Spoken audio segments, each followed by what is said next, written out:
Hello everyone, I'm David from the package registry team, and in today's video I want to give you an early look at the dependency proxy for packages and specifically for Maven packages. So we already have a dependency proxy for container images in GitLab. This is exactly the same thing but for packages. So what is a dependency proxy? In this case, we are going to have the package manager client and the remote registry, and we will have GitLab right in the middle. When the client will ask for packages, it will go through GitLab, and GitLab will ask the remote registry, hey, give me that package. The remote registry will reply back that package, and GitLab will reply back the package back to the client. We do have a similar feature in the package registry called the request forward, but it is slightly different in the sense that the client will ask GitLab, hey, do you have this package? And GitLab will reply a redirect response, which is basically saying, no, I don't have this package, but look here on this URL and there you will have the package. And so the GitLab will simply say to the client, look at this remote registry, and the client will actually execute a second request to the remote registry to get the package. In this case, with the dependency proxy, things are different. GitLab is right in the middle, and it is transparently getting the package from the remote registry. So when I say transparent, that's because the client, the package manager client, will only talk to GitLab. It will never access the remote registry directly. And that's why it's a bit different from the request forward. So that's all nice and good, but what are we going to do with this? So because GitLab is right in the middle, we can see the packages going through. What can we do with that? Well, one thing we can do is actually cache the packages, like put them to a side, persist them, so that when the client requests the exact same package, GitLab doesn't have to contact the remote registry anymore. It can just serve the package from its own cache. This improves the reliability in the sense that we could even have the situation where the remote registry is down or has some issues. If the requested package is in the dependency proxy in GitLab, that package can be returned. And from the client point of view, like the client doesn't even know that there are issues with the remote registry. So yeah, that's a good improvement in reliability. So in simple terms, the dependency proxy is a pull-through cache. The client will pull packages through that GitLab instance, and we will cache the packages. Speaking of cache, where are we going to store the packages? Well, we could create a brand new cache for the dependency proxy for packages and put packages there and start storing them there. But we thought that, well, we already store packages and we already handle them. That's the package registry, right? So what we are going to do is use the package registry as a cache for the dependency proxy. So the dependency proxy will start reading and publishing packages to the package registry. Yeah, this recording is quite early in the implementation, so this is the very first few iterations.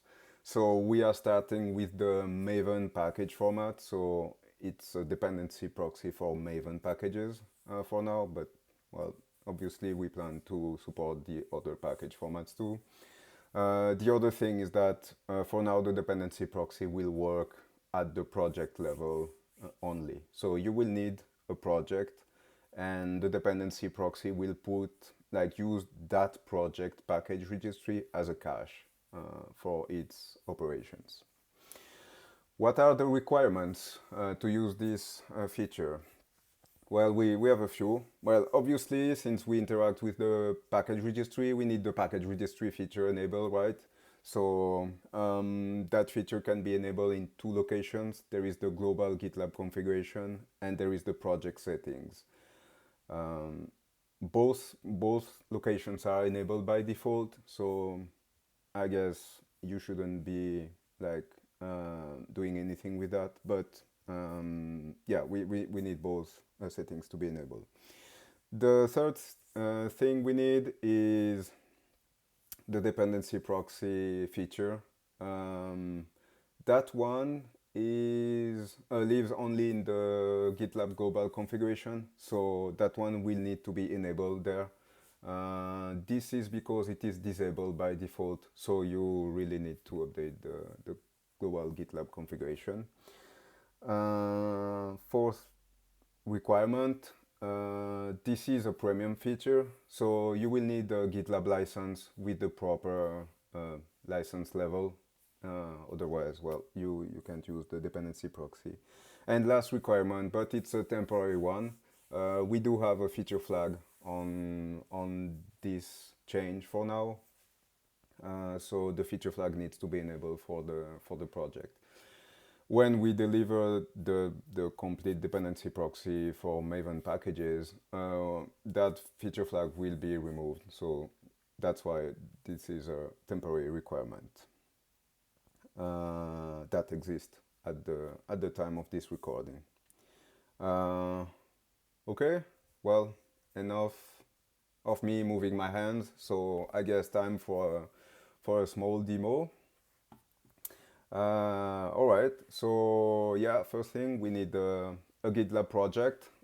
This is a gitlab.com project that I created. And as you can see, the package registry is empty, as it should be.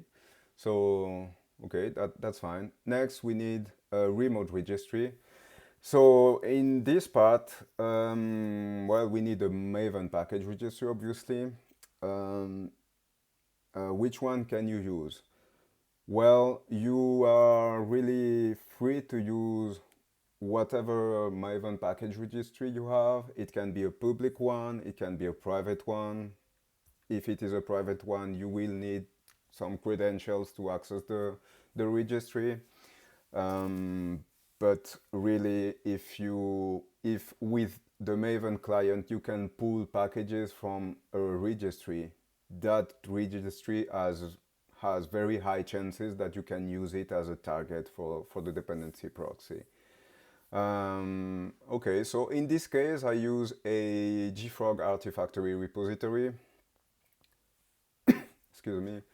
And I published 5 packages.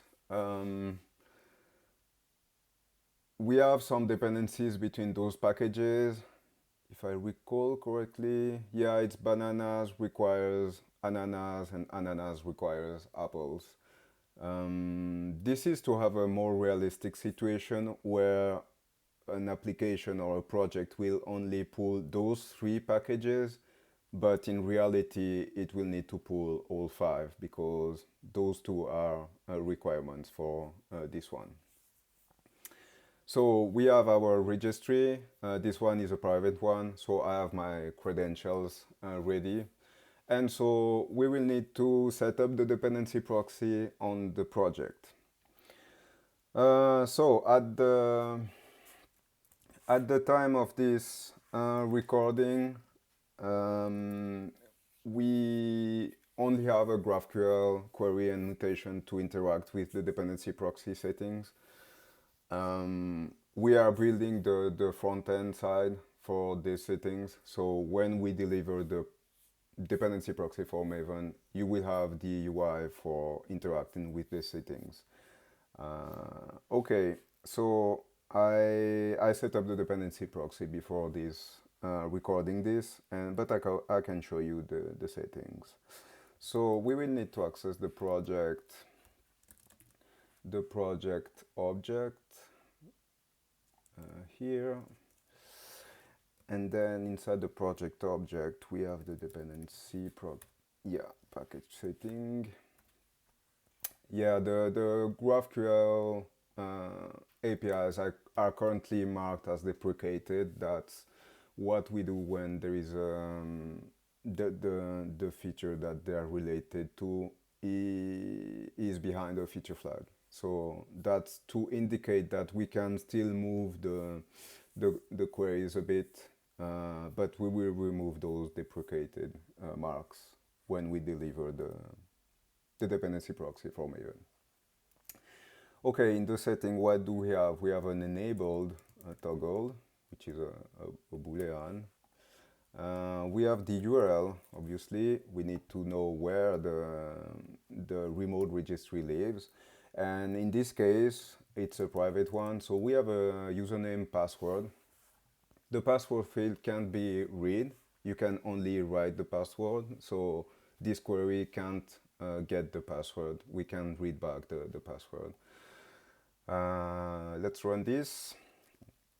You can see we are targeting the Artifactory repository that I set up, and there is a username and a password that I set up too.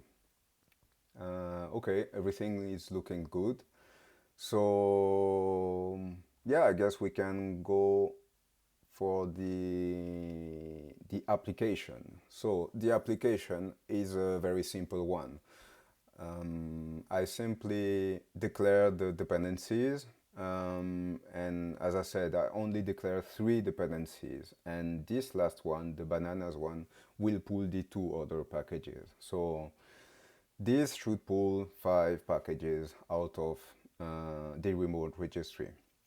For the repository, which URL are we going to use? So yeah, we thought that we might as well keep things simple, right? So we use the exact same structure as the Maven package registry, but there is a dependency proxy right in the middle between the project ID and the packages term.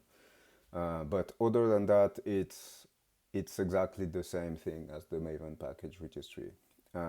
So we access the dependency proxy, and we just saw that the dependency proxy settings will access the remote registry. So we have like the chain of requests in place. Authentication. This is a private project, so we can't access the dependency proxy publicly. We will need some authentication. Again, in this case, we thought that we can keep things simple. So we reuse the same possibilities as the Maven package registry. Let me show them very quickly. So for Maven, it's actually for clients, but we can use personal access tokens, deploy tokens, CI job tokens, and you will need to put them in the settings.xml file for the Maven client. That's what I did here. In this case, I created a project level deploy token, and here is properly set up. The project deploy token will require to interact with the package registry. Again, as we said, it's the cache for the dependency proxy. And we will need to be able to read from that cache and also write, because we want to publish packages to that package registry. So the deploy token has read and write package registry scopes. This way it can create those cache entries in the dependency proxy, which actually are package registries in the package registry. Okay, let's try to pull the dependencies.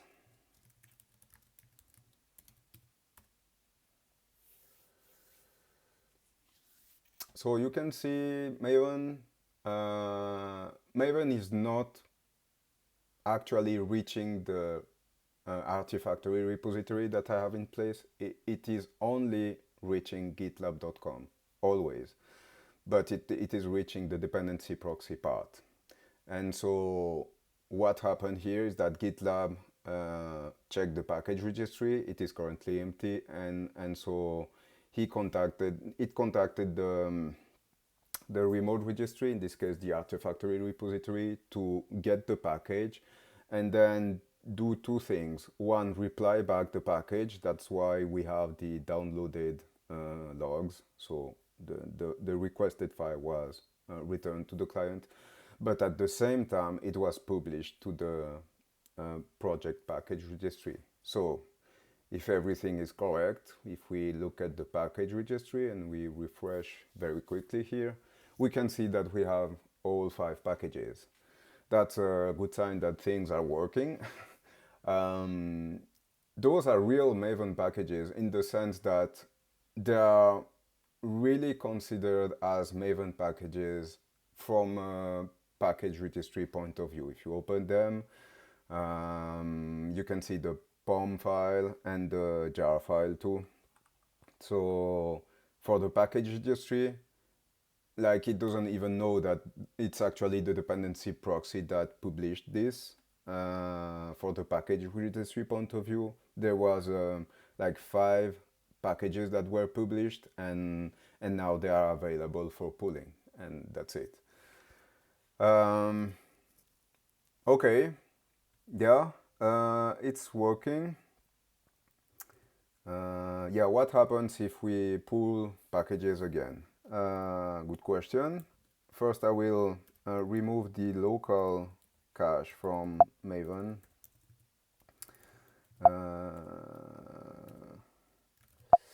Yeah, because the Maven client will cache all the packages that are pulled off internet. So my 5 packages are in the local cache on the system, so I need to remove that cache. In a way, I'm forcing Maven to re-download the packages from the connected repository. In this case, it's the dependency proxy of the GitLab project. Let's do it again.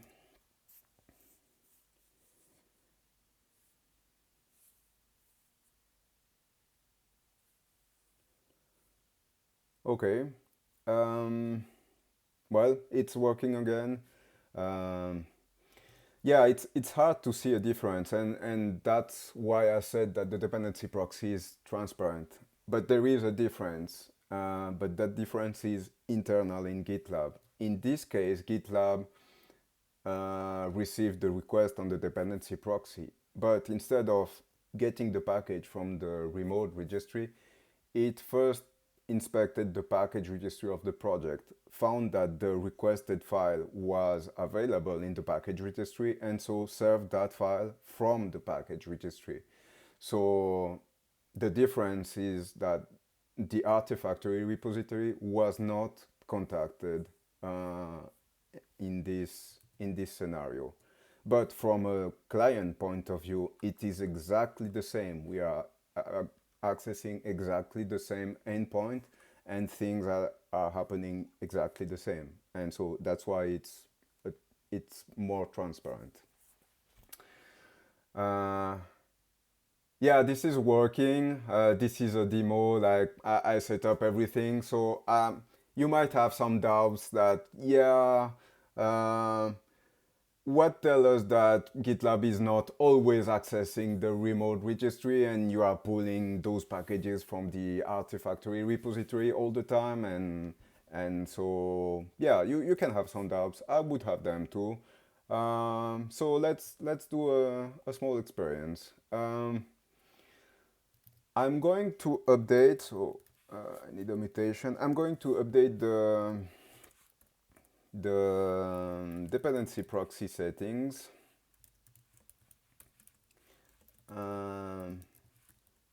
Here we are. I'm going to update no, it's not here, it's here. I'm going to update the URL so that I will introduce a typo. This way, sorry, this way the dependency proxy will use a URL that is not valid, so there is no way that it can get packages out of that.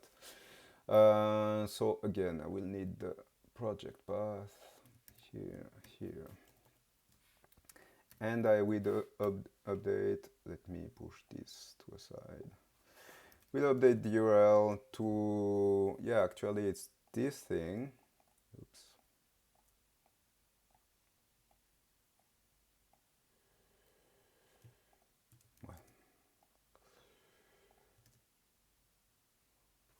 All right. That copy paste worked very well. No worries. I have it here. So it's exactly the same URL, but this time around there's a 2 at the end. So, well, we could also just put wrong. That's it. So the URL is wrong. There is no way that we can pull packages out of this. We are going to update, but we need something back. So the dependency proxy, and we are going to read the URL back so that we are sure that it is updated. Yep, we can see the wrong suffix there. Okay, I'm going to pull the packages again, so let me remove the local cache and pull the packages again. What will happen?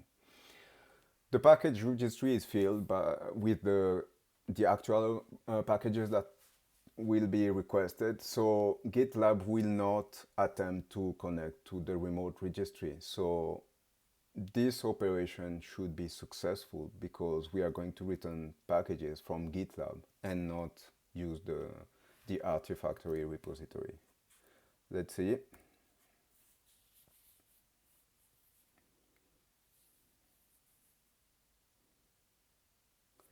It's a success. So again, from the client point of view, no changes. Like it's behaving exactly the same. But there is a change, is that GitLab used the package registry and didn't try to contact the Artifactory repository. Okay, it's working, but you can have some doubts again. It's a demo, like I might have been doing some things with the settings. Okay, so let's do one last thing. I'm going to remove all packages from the package registry. This is like deleting the entire cache for the dependency proxy. So this time around, the dependency proxy will not have any package in the package registry. So it's like I'm forcing the dependency proxy to contact the Artifactory repository, which is the remote registry. So it will do that. But because we are using a wrong URL, well, that should fail, right? There is no way that we can get the packages back this time around. So let's see, clearing the local cache and pulling the packages. Ooh, some warnings, that's not a good sign. And it's a build failure. It's actually, yeah, Maven saying, hey, I can't get those packages out of this source, which is the dependency proxy. So yeah, this proves that really when there are packages in the package registry, the dependency proxy will use them to fulfill the request it can receive. Okay. One last thing before ending this recording. We have several users that asked us in the past a way to import packages from a remote registry into GitLab. We created a tool that we call the packages importer. I will leave a link in the video description. That importer is working correctly, but that importer is like it is configuring a GitLab pipeline to import like the entire set of packages in one go into GitLab. The dependency proxy can be seen as a way to slowly import packages into GitLab too. In the way that, let's say that you have a remote registry and you want to import the packages into GitLab, but you have a a very large amount of packages there. So importing them in one go could take time. You could have this approach of, well, what we are going to do is set up the dependency proxy in the project where we want the packages, and then configure all the clients to use that dependency proxy to pull packages. And what will happen is that every time a client will pull a package, it will slowly but surely build the package registry that will be like a partial or a complete copy of the remote registry. And so that is a way to slowly import packages. The only thing is that you really need the clients to pull the packages you want in the remote registry. So this is to say, for example, there is a package that has been created like 5 years ago in the remote registry. If no client pull that package, then it's impossible that package will magically be imported into GitLab using the dependency proxy. So it could be seen, the dependency proxy could be seen as a slow import approach to import packages, but there are some limitations, of course. Okay, well, yeah, that's the end of this demo. Thanks for watching. Thanks for staying until this point. And yeah, I will see you in the next one. Bye bye.